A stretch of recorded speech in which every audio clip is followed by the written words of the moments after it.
كل واحد لازم يتكلم عن الاهلي عشان خاطر ان هو يبقى ترند اليوم ونعيش اللقطة وناخد اللقطة. روح الفانيلا الحمراء، فتحس كده ان انت طول الوقت قدام الكيان بتاع روح الفانيلا الحمراء. خلاص هم شكلهم كده روح الفانيلا الحمراء. وروح الفانيلا البيضاء فين؟ بعد كده نحتوا لنا حاجه اسمها القضيه ممكن.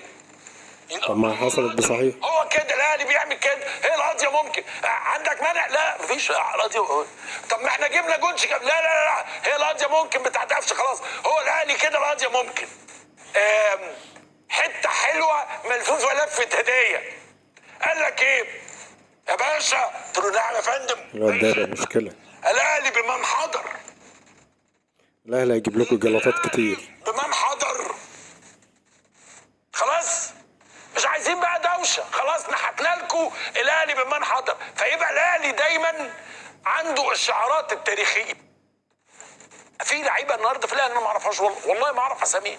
يعني مش لازم احنا عارفينها. يعني ناس ما، انما من غير القوه الضاربه في الاهلي. فالاهلي بمن حضر.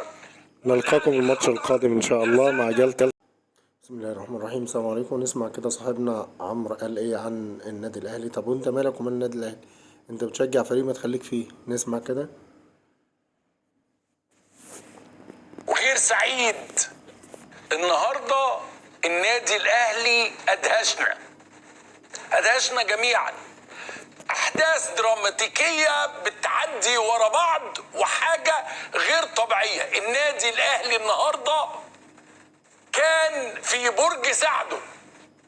يعني طبعا في مجهود وتعب واداء وتركيز وجديه شديده. لما اتكلم على اداء الاهلي وقبل ما اتكلم عن اي حاجه لازم اتكلم على موضوعين يعني بنبص لهم بشكل انشائي.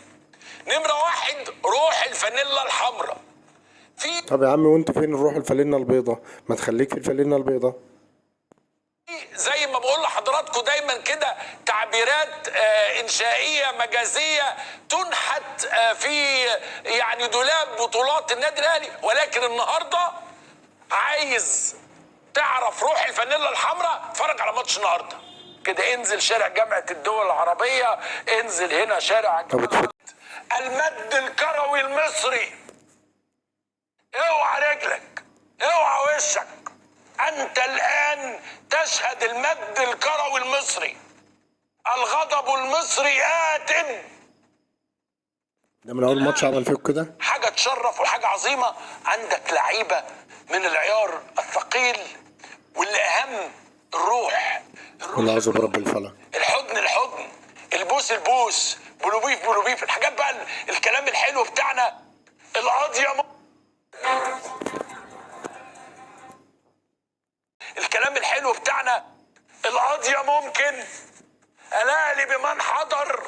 كل الاشياء العظيمه اللي موجوده في دولاب البطولات بتاعه النادي الاهلي. وطلع كده ناس قيمه من المحترمين زي على اساس ان هم عندهم شويه حلفاوي روح كاتب لك كده تراك.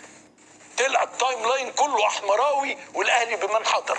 انه الاهلي بمن حضر والدقيقه 90 وروح الفانيلا الحمراء والقضيه ممكن كده. ما هو لو في حاجه غير كده دي تبقى مشكله. انا بدخل من باب النادي، كارنيه بتاعي اهو، اتفضل اللجنه ايه تحت اشراف. كل واحد يخليه في النادي بتاعه ويتكلم عن لعيبته بس.